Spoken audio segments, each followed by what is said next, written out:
20,000ಕ್ಕೋಸ್ಕರ ತಂಗಿಯ ಅಸ್ಥಿಪಂಜರ ಜೊತೆ ಬ್ಯಾಂಕಿಗೆ ಬಂದ ಅಣ್ಣ. ನಮಸ್ಕಾರ. ಇಂದಿನ ವಿಶೇಷ ಸುದ್ದಿಗೆ ಸ್ವಾಗತ. ನಿಯಮಗಳ ಹೆಸರಿನಲ್ಲಿ ಬ್ಯಾಂಕ್ ಅಧಿಕಾರಿಗಳು ಸಾಮಾನ್ಯ ಜನರನ್ನ ಎಷ್ಟು ಸತಾಯಿಸುತ್ತಿರಬಹುದು ಅನ್ನೋದಕ್ಕೆ ಈ ಘಟನೆ ಸಾಕ್ಷಿಯಾಗಿದೆ.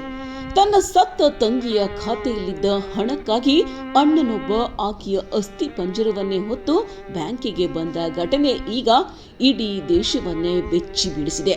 ಆ ಭೀಕರ ಘಟನೆಯ ವಿವರ ಇಲ್ಲಿದೆ ನೋಡಿ. ಒಡಿಶಾದ ಕೆಂಜೋರ್ ಜಿಲ್ಲೆಯ ಮಲಿಪೋಸಿ ಶಾಖೆ. ಒಡಿಶಾದ ಕೆಂಜೋರ್ ಜಿಲ್ಲೆಯ ಪಾಟ್ನಾ ಬ್ಯಾಂಕ್ನ ಡಿಯಾನಾಲಿ ಗ್ರಾಮದ 50 ವರ್ಷದ ಜೀತು ಮುಂಡಾ ಎಂಬುವರ ಸಹೋದರಿ ಕಾಲರಾ ಮುಂಡಾ ಇತ್ತೀಚೆಗೆ ನಿಧನರಾಗಿದ್ದಾರೆ. ಕಾಲರಾ ಅವರ ಬ್ಯಾಂಕ್ ಖಾತೆಯಲ್ಲಿ ಸುಮಾರು 20,000 ಹಣವಿತ್ತು. ಆ ಹಣವನ್ನು ಪಡೆಯಲು ಜೀತು ಮುಂಡಾ ಹಲವು ದಿನಗಳಿಂದ ಬ್ಯಾಂಕಿಗೆ ಅಲೆಯುತ್ತಿದ್ದರು. ಅಧಿಕಾರಿಗಳ ಹಠಮಾರಿ ಧೋರಣೆ. ಜೀತು ಮುಂಡಾ ಅವರ ಆರೋಪದ ಪ್ರಕಾರ ಅವರ ಹಣ ಕೇಳಲು ಹೋದಾಗಲೆಲ್ಲ ಬ್ಯಾಂಕ್ ಅಧಿಕಾರಿಗಳು ಖಾತೆದಾರರು ಸ್ವತಃ ಹಾಜರಾಗಬೇಕು ಎಂದು ಹಠ ಹಿಡಿದಿದ್ರು.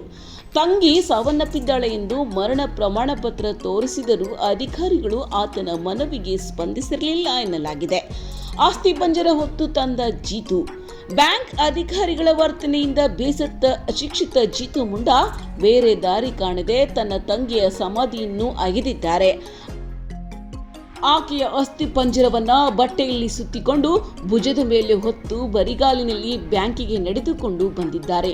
ತಂಗಿ ಸತ್ತಿದ್ದಾಳೆ ಎಂದು ನಂಬದ ನಿಮಗೆ ಈಗ ಈ ಅಸ್ಥಿ ಪಂಜರವೇ ಸಾಕ್ಷಿ ಎಂದು ಅಧಿಕಾರಿಗಳ ಮುಂದೆ ಇಟ್ಟಾಗ ಇಡೀ ಬ್ಯಾಂಕ್ ಸಿಬ್ಬಂದಿ ಬೆಚ್ಚಿ ಬಿದ್ದಿದ್ದಾರೆ. ಈ ದೃಶ್ಯವನ್ನು ಕಂಡ ಬ್ಯಾಂಕ್ ಒಳಗೆ ಆತಂಕದ ವಾತಾವರಣ ಕೂಡ ಸೃಷ್ಟಿಯಾಗಿತ್ತು. ತಕ್ಷಣ ಸ್ಥಳಕ್ಕೆ ಆಗಮಿಸಿದ ಪೊಲೀಸರು ಜೀತು ಮುಂಡಾ ಅವರನ್ನ ವಶಕ್ಕೆ ಪಡೆದು ಸಮಾಧಾನ ಪಡಿಸಿದ್ದಾರೆ. ನಂತರ ಅವರು ಸಹೋದರಿಯ ಅವಶೇಷಗಳನ್ನು ಗೌರವಪೂರ್ವಕವಾಗಿ ಮರು ಸಮಾಧಿ ಮಾಡಲಾಗಿದೆ. ಇನ್ನು ಪೊಲೀಸರ ಮಧ್ಯಸ್ಥಿಕೆಯ ನಂತರ ಬ್ಯಾಂಕ್ ಅಧಿಕಾರಿಗಳು ಹಣ ಬಿಡುಗಡೆ ಮಾಡಲು ಒಪ್ಪಿಕೊಂಡಿದ್ದಾರೆ.